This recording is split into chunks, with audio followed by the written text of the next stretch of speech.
Hi friends, I'm Amy and this is A-Star Reads, and it's time for a Sunday sum up. So last week I didn't have a Sunday sum up because I did film stuff, but when I went to edit it, I just didn't like it. I was going through a bit of a hard time last week, and a lot of it had to do with what's going on with school right now. I have been doing a lot, and it's not like the craziest schedule I've ever had. It's not like the most homework I've ever had, but there's so much thinking going on because I'm actually in a classroom twice a week with students, thinking about how best to manage students, thinking about what my teaching is going to look like in the future, learning from the teacher that I'm in the class with, learning from the students. And I have spent so much time in my head, and last week it was really bad that I was having a hard time doing anything else. So my reading has suffered for it.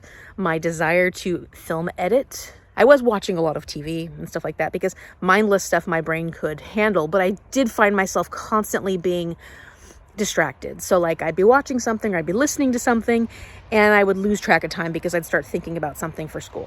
So it was a problem. Still trying to make sure I get some yoga in every day.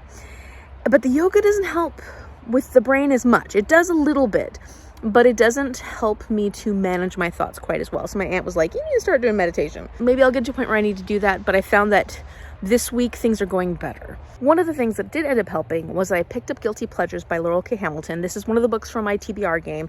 It's a reread from my youth, from when I was in high school. That was perfect because like it's like candy. It's urban fantasy. It's super fun. You'll love the characters. It's very nostalgic. And so for me, this was a great way to kind of break up my reading because I'm reading a lot of really challenging books right now. A lot of books that take a lot of thought. And that is something I enjoy doing when I'm reading. But when my brain is already maxed out, it was a bit rough. And I was finding myself falling really behind with my buddy reads of Anna Karenina, Love in the Time of Cholera. And I haven't picked up A Man Called Uwe again. There's just, these books are not hard, but they take more concentration, more consideration than something like Guilty Pleasures. And so it was really nice to pick that up, and I read it pretty quickly. And now I picked up Finlay, Donovan is Killing It, which is also a nice, easy read. And I think that that's helping me get back into my reading. So I did pick up Love in the Time of Cholera last night and made it through several pages of that. So I'm hoping that these moments of relaxation for my brain, these brain breaks, are helping get my reading back on track because I'm kind of slumpy. I mean, I was kind of slumpy in December, as you probably know.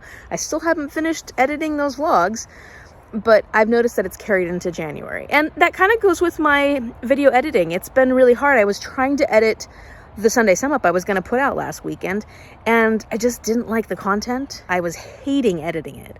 And I'm like, if you're hating editing it this much, Amy, don't put it out. I think I saved you guys because it just wasn't fun. Like the content didn't feel fun to me. And if I'm not enjoying myself, then the love of making the video is not going to be as fun. So I have been slowly working through my day 8 vlog. I know that I'm just so far behind, but I want it to turn into something good, something I enjoy, and it has to be done at a time when I'm feeling good about editing, because if I'm feeling really bad about it, it gets very choppy. I can tell that it's not made with as much care or as much love. So it's rough. I'm behind. There's so many videos I want to make, but I need to work on adjusting my brain because I've figured out I'm much better about not punishing myself for the things I haven't accomplished. I'm doing much better at that. Like, I'm feeling good. Like there's a breakthrough, right? Not a breakthrough, but it's something I'm getting better and better at. What I have not accomplished is not stressing so much about the things that I still have yet to do. And that does sound like two heads of the same coin, and it kind of is, but at the same time, I react differently to both those scenarios. I have so many things that I want to do, big plans, big ideas, things I'm excited about. Like I'm super excited about it, but I can't get them all accomplished. For one, my energy level has been used up in other areas of my life lately. So like I need to be better at managing that part of my brain. So life is all about just making it through the next day and figuring out how to make this thing work for me because it's been busy. So I know that that's not necessarily the most pleasant topic of conversation, but it is something I'm going through right now, and I try to be as transparent on this channel as I possibly can, and it has been taking up a lot of my brain space. I am so excited though about what I'm doing with education and becoming a teacher. There have been some really low moments in the last 2 weeks just because I was like feeling very nervous, concerned, and then I worked through those things, and like coming out the other side of it, it's like, okay, no, this is good. This is really good. So like things are going really well. And today I actually went to the school. This is not a day that I have classes, but they were having a big Chinese New Year celebration. And I was just so excited to go see the students. The 5th graders actually get to do a lot during the assembly because their 5th grade year, I guess they're in charge of a lot of things. And so that was my morning. I went and did that, and it just feels good. It feels good to be a part of things, you know, it just feels exciting. So that's kind of where things are going, and everything else is going great. Creating connections with my students. I'm feeling very good about this. Okay, so since I didn't have a Sunday Sum Up last week, what were some of the notable things that I ended up doing? So for one, I went and saw my cousin and my aunt do storytelling. They are both Nooksack storytellers, and I had not ever actually seen them storytell before. So this was an amazing experience that they did at the library that's near to our reservation. And then I went with my neighbors to see a late night showing of Scott Pilgrim versus the World, which was very fun. A fun movie. If you've never seen Scott Pilgrim, it's really well done. The cinematography is incredible. I didn't know that it had flopped the year that it came out. Like, it flopped in the box office, but it's really good. It's really fun. It's very interesting, and I recommend seeing it if you haven't seen it. It was so much fun to go do an evening showing of that. Speaking of my neighbors, my neighbor Kelsey had made a 2023 goal of watching 52 movies that are on this list, and it's a list of the best movies, the greatest movies of all time based on statistics. So this person from Reddit ended up pulling together all these different sources worldwide, and I guess figuring out an algorithm that helped him to find the 500 greatest films based on these statistical analyses. It's not necessarily based on awards, which can sometimes be biased. It's kind of based on how much they have been reviewed, what critics have said, and how much praise these different movies have received. And it's worldwide, so there's a lot of international movies on this as well. We decided to randomly generate 1 through 500, and then every Sunday we would watch one of those videos. So let's go to Amy in the Past, because I actually did a review of this for last week's Sunday Sum Up that I didn't actually post. Nope, apparently I got rid of that footage. Okay, well, the movie that we watched that first Sunday was The Testament of Dr. Mabuse, and this is a 1933 German film that is pre-World War II, but a critique of, a criticism of the Nazi Party, or at least of Hitler. And it was banned by the Nazi Party in Germany because I think it hit a little too close to home. But it was a very interesting and strange movie. And I would say for the first 45 minutes, we didn't really understand what was going on at all. The point of the story is that there was this guy named Dr. Mabuse, and he was at the forefront of telepathy and psychological, like hypnotizing and stuff like that. And he had done like this crazy breakthrough, but all he wanted to do was murder, mayhem, kill every person on the planet, sort of thing. And he did end up having such a downward spiral that he was put into an asylum. He was basically comatose for like 7 years or something. And then all of a sudden he starts writing again. And first his writing's illegible, and then it starts becoming legible. And it turns out there are crimes that are occurring that are reflective of some of the things that Dr. Mabuse is writing in his frantic writings all over these papers that he's writing. I really liked some of the characters in this, including the main detective. He was a character. He was a character. And there was a strange romance that was a part of this. There were some things that were just very strange. And it did take a very long time to get into it, meaning that 45 minutes, we were kind of sitting there like, what is this about? It was a little choppy and chaotic. It wasn't very clear. And so finally, when you figure out what's going on, that's when the action really starts to pick up, and you're like, oh my goodness, and it just kind of goes from there. And for 1933, the special effects in this movie were pretty impressive. They were really impressive, actually, and we were just in awe about what they were able to do from, you know, thinking about 1933 and what was available in cinematography. It was really well done. It was just so strange, and I know that Kelsey and I enjoyed it a little bit more than my other neighbor, Skylar, but we were forgiving of that first 45 minutes, I think, because then it really picks up and it got exciting. And you do end up liking some of the characters a lot. So I enjoyed it. I had a lot of fun with this one. Was it the best movie I've ever seen? Maybe not. But was it interesting for when it was done, 1933, and the social commentary that it had? when you understood what the social commentary was, because we didn't understand the story for a while. But once you could understand it, you could see how it was influenced by what was happening in Germany at the time. And it really did seem like this sort of hidden criticism of Hitler and the Nazi Party in general. I thought it was fascinating. And honestly, I would never have sought out this movie had it not been for randomly generating it. So it's kind of cool, this opportunity to get to watch these movies that I wouldn't have picked otherwise. And it's fun, especially because there's a lot of international movies on this list. So a lot of these international films I might not have seen either. And so this initial movie kind of just made us excited for the next one. What was going to happen next?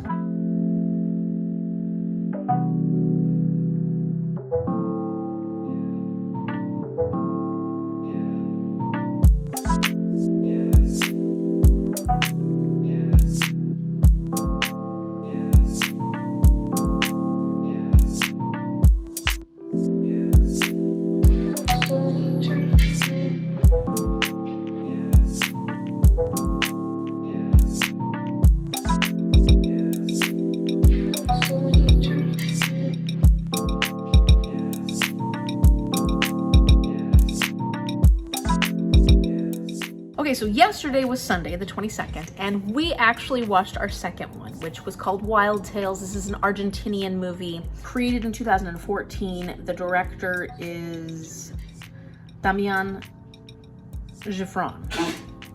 That was my dog. So we had thought it was like gonna be a depressing movie that about 6 different tales, wild tales, different tales that were sad, and it said something about the people being in distress.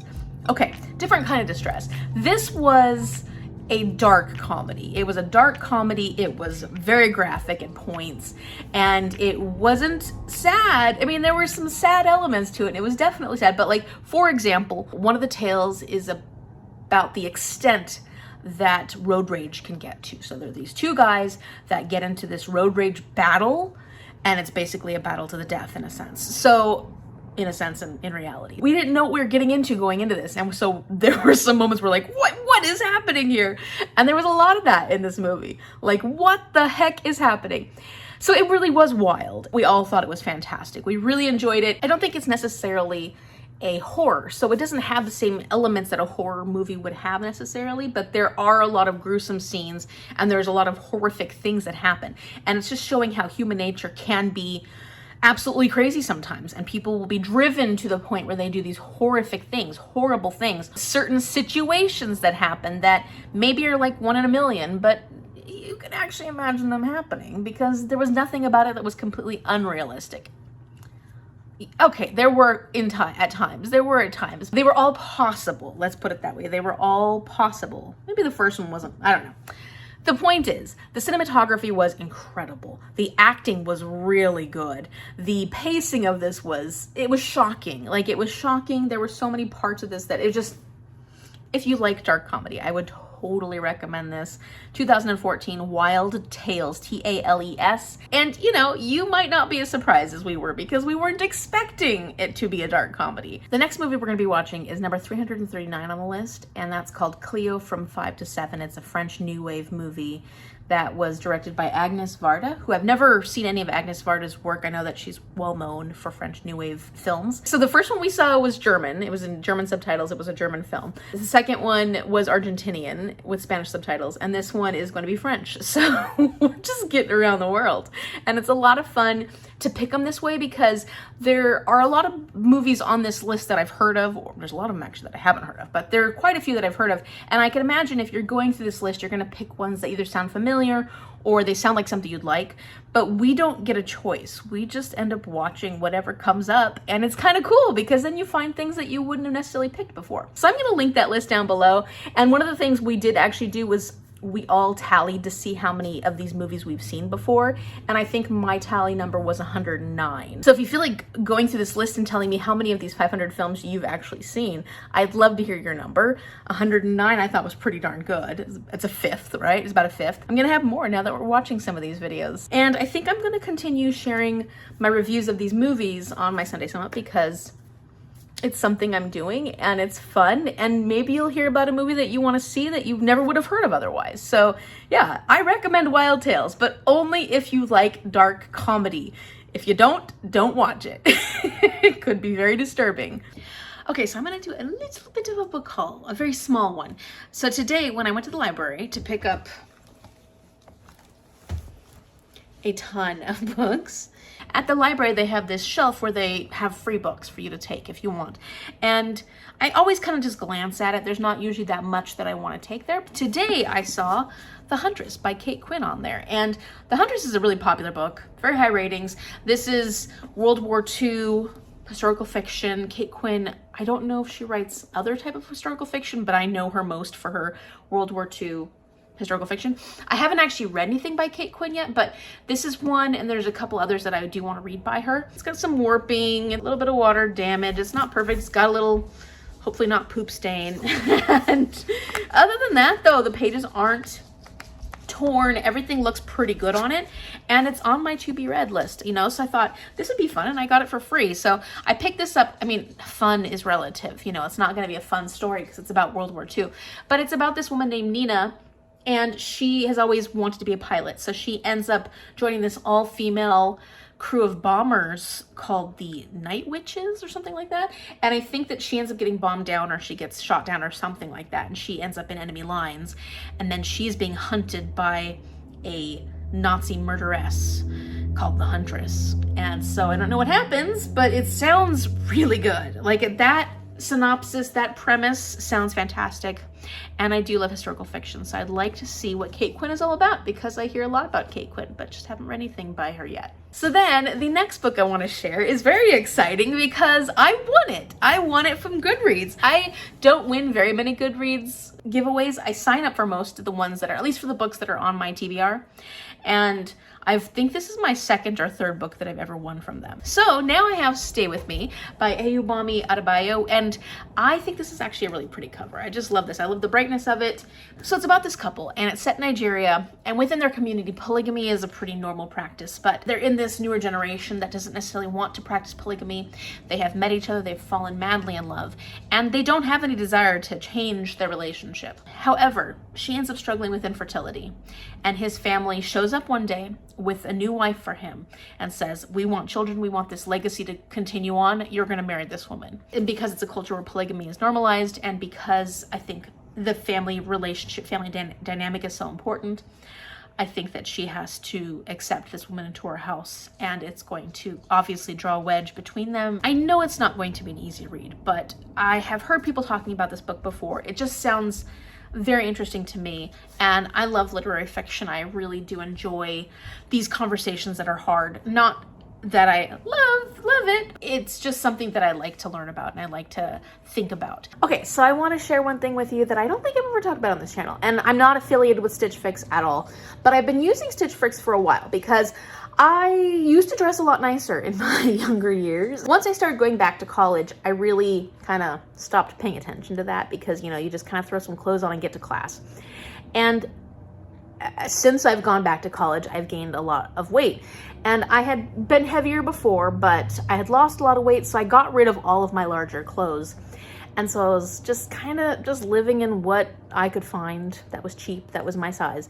And I haven't been really enjoying a lot of things about what I've been wearing recently. So I thought it would be fun to start trying to dress better for my body and things that I enjoy more, so that I just feel more comfortable when I'm going out and doing things. So anyways, I started getting Stitch Fix a while ago, and I've enjoyed it, and I just get it seasonally. I've definitely found some pieces that I absolutely love that I wear often, and then pieces that I didn't care for that I sent back. So it's not maybe the most perfect service, but I like it, and it gives me a variety that I don't always see in the stores around here. So I got my Stitch Fix for the month, and I'm gonna show you what I got, and we'll see if I keep anything, if I like anything. So a little while ago, I did set some specifications because they were sending me so many jeans that I said, no more jeans, because I have a ton of jeans. And then they were also sending me so many cardigans that I'm like, I don't want any more cardigans. So I don't know if they've been good about fulfilling what I've asked them for, not giving me those things, but we'll see. We'll see if they're still listening to my my rules. Looks like they did include some shoes in here. I got my little bundle and the little Stitch Fix shoes. So I'm always nervous. Shoes don't always work. Shoes are harder. Looks like a jumper,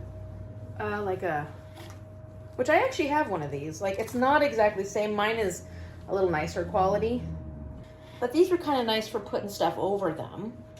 And I'll try it on and see. It's a little more see-through than I would like. I tend to like stuff that I don't have to wear shirts and whatnot underneath and that my bra won't show through. But it's pretty long. Might have to hem the bottom. It's got a little cuff. So, not my favorite quality as far as the quality of the material. But I'll give it a try and see if it works. Because you never know. Sometimes you put things on and they look so much better than they look when you're holding them up. I also have very short shoulders, so something like this will probably have to be taken in at the shoulder. So that's not as excited about that one. And I do have another like full jumper like this that I like better quality wise. So that's why I have something to compare it to. This though, this looks like me. I love that. That is very attractive. Let's see how it looks. Okay, I like this. This looks really cute. Sorry, I'm wearing my gym clothes underneath, but oops, sorry, plant. This is cute. This is my style. This is something I would definitely wear. It's got the little slit right there. It's flattering. It'll look good with any kind of pants. And this I can wear with students because no boob showing, nothing uncomfortable. I can easily move around, get down, get up.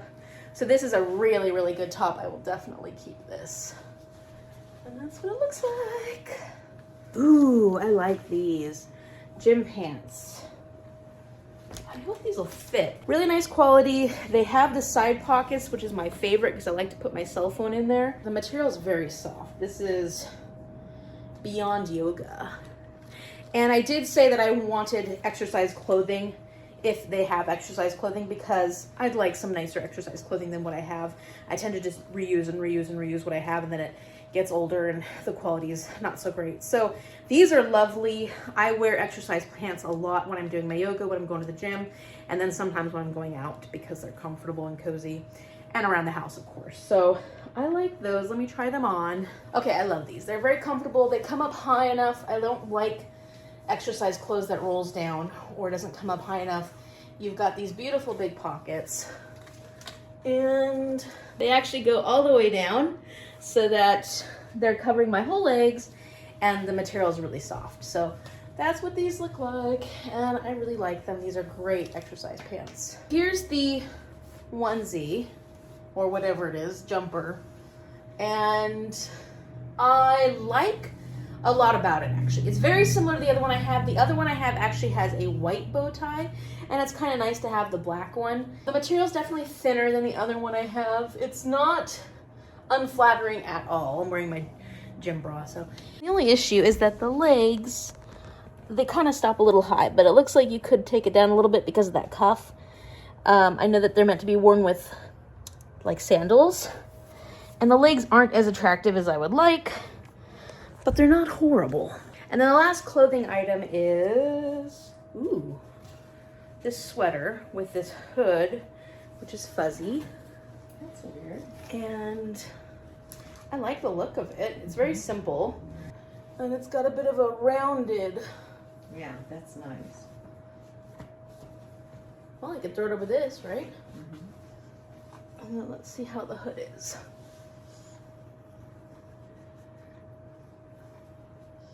It's a good size hood. So yeah, there's that. I like that. Good looking enough that I could wear it to school and not feel like I'm wearing something super slouchy, but also I could throw this over my exercise clothes. I could wear this out in public and feel comfortable wearing it, and it's got a nice hood, which you always need up here in Washington, so pretty good. Let's see what's the shoe situation. Oh, they're sneakers. Oh, they're cute. Okay, so these are exercise shoes. I did ask them to send me exercise shoes because I have a nice pair now, but I didn't have a nice pair before, so I'm gonna need to say no more exercise shoes because I won't need any more. But I could use a second pair. So these look really nice. They're really nice. I think the last time they sent me exercise shoes, I tried them on and I didn't like them. So maybe they're trying to find me ones that I might really enjoy and feel comfortable. These are Adidas, and they're good looking. They've got a nice big base, which is important. Pretty wide here, which is important for my wide feet.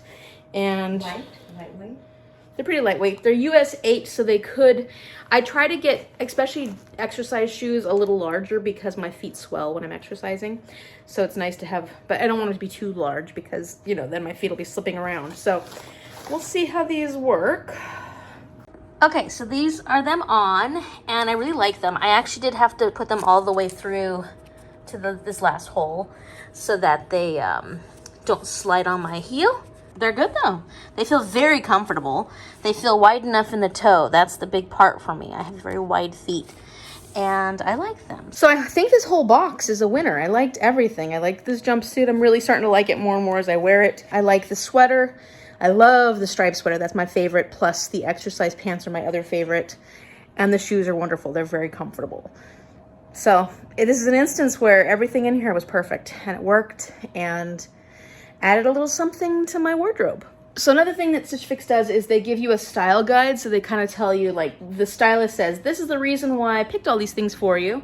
And then these are ways that you can style it. So to give you an idea of how much this costs, the total, if I buy everything, is $270, more than what it usually is. The most expensive thing was actually this jumper. This jumper was $118, which is a little surprising.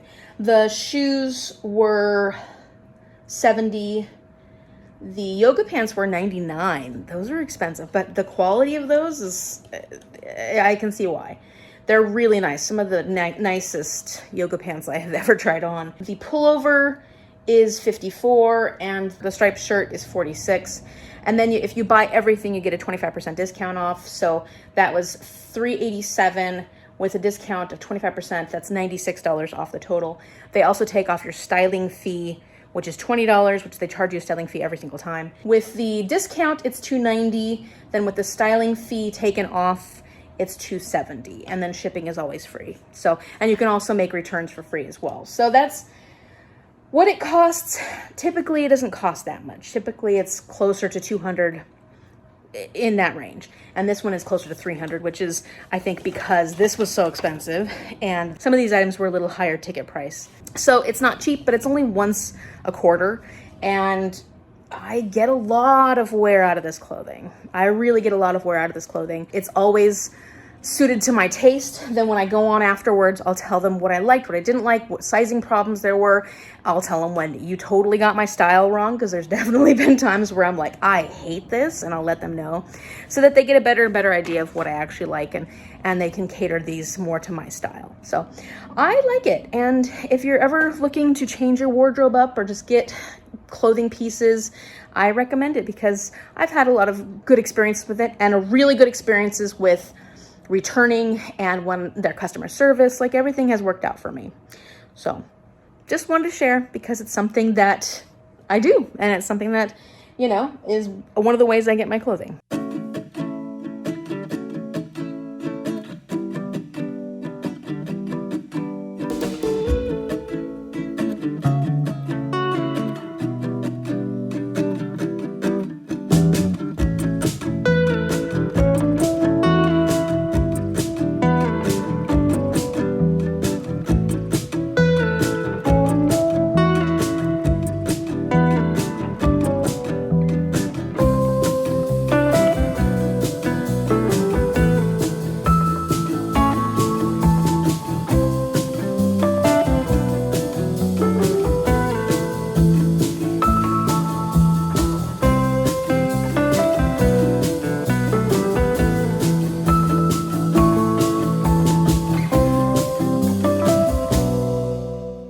Okay, so it's a little early, but I'm gonna do a quick birthday gift opening.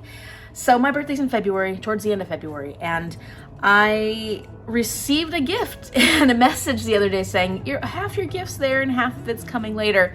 So one of my subscribers, Natty, who is wonderful and who has an Instagram that I will link down below, she sends me gifts because she's just thoughtful. And she sends me cards and postcards with like recipes and stuff on it. She's always thinking about me, and it's really, really wonderful. And she's just such a kind person with a beautiful aesthetic. So I got the first part of a gift, and we're gonna see what it is. Looks like this. A gift for you, packaged by allformsoflife.com. And this is what it looks like so far. I don't know what this is. What is this piece of wood? So this is the company that Natty purchased this gift from, allformsoflife.com. That's a cute little card. And on the back it says, "Happy birthday, Amy." It's interestingly packaged because it's got this piece of cardboard that they cut little thingies in, and then they put the twine around it. And then this piece of wood. Oh, this holds the calendar, because this is a calendar. Oh, that is awesome. Okay, allformsoflife.com, and it's got this little holder thing. Desert Vibes 2023 desk calendar, 12 months, January to December. Flashy desert fauna, pairs with a locally handcrafted and sustainably harvested wood block stand. So this is what it looks like. There's January with our cute little quail. Gamble's quail and creosote. I don't know if I pronounced creosote correctly, but that's the type of plant that this is. So this is January, and look how pretty that is. I love that. And so this is a beautiful little calendar that can just sit right here on my desk. So that when I look, because I'm always looking up there at the calendar I have on the wall, but I could just look this way. I could look straight ahead. And then once the month is over, you just go flip. And my birthday month is a Sonoran desert toad. Thank you so much, Natty. This is adorable and beautiful. Absolutely lovely. I just think this is stunning. And it's going to sit here once I get my desk cleared off, which will be soon. Okay, so let's talk about where I'm at with my reading. So as I had mentioned before, I think I said I finished it, but I did finish Guilty Pleasures by Laurell K. Hamilton. And this was a reread for me, and it's just a fun, quick urban fantasy. And this is the first in a very long series. So this kind of just touches the very beginnings of what this story ends up becoming. And for the sake of nostalgia, and for the sake of me reading this book with my family and my friend Shell, and us really just getting into it so much. We loved this series so much. I would give it a 5 stars. But as far as like that critical eye that you get as you have read a lot more books, as you have gotten older, I'd probably end up giving it a 4.5 now if I had never read this before. I still really like it. I still really love the characters. I think that the characters just get better and better and better as the series goes along. Considering this was written in the 90s, there are definitely problematic elements because that was a problematic time, but not as bad as I have seen in other books written this time period, I thought. I mean, I could be wrong. It's just so much fun. Like if you're looking for a series that is adventurous, exciting, there's a lot of things that happen, especially in the first like 10 books in this series. It's really more about the action, the adventure. After that, it starts turning way, way more smutty. This one, there's no smut. It's I don't want to say it's clean romance, but it's there's nothing that happens in this that's illicit yet. It will turn into illicit come the other books. So this series is about Anita Blake. She is a reanimator. Basically, she can raise bodies from the grave, and she can also put them back in. And this is done for like different legal reasons. She does it for different legal reasons. She actually works for a company called Animators Inc. And that's her main part of her job, is being that reanimator. She is physically different. Not physically, but I mean like she has special magical powers or what have you that make her unique as a reanimator. And also she's become known as the executioner among the vampires because she's known for being a vampire hunter. But at this point in the US, vampires are legal, so she can't just run around killing them.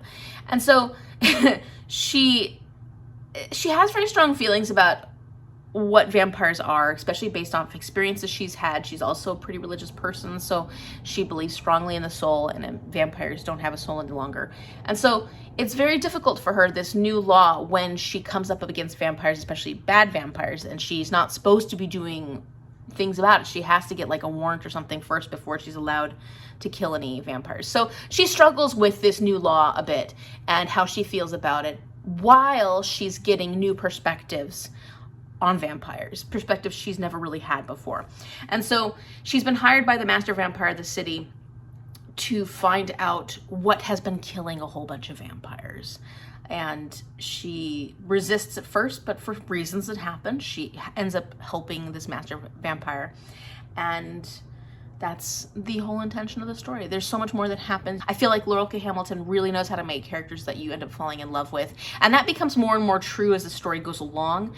And there's a lot of characters within this story that are carried along throughout the whole series, and they become very dear to you. So yeah, I picked this up because I needed something to get me out of a slumpy feeling, and this absolutely works. If you're looking for just a fun read, if you are not looking for anything too serious, you just want some action, some excitement, and a lot of supernatural creatures, because this has vampires, but it also has like every kind of lycanthrope under the sun. In this particular version, there are were-rats. I have also finished Finlay, Donovan is Killing It by Elle Cosimano, but I'm gonna leave this review for next week because I'm having a live show discussion with Shelf This Book Club, and the host of that is Bailey, and we're doing that on my channel actually today at 2 p.m. Pacific Standard Time. So come see that live show if you've already read Finlay, Donovan is Killing It and you want to chat with us about this book. As far as the other books I'm actively reading, I finished one of my audiobooks, which is the first Secret TBR.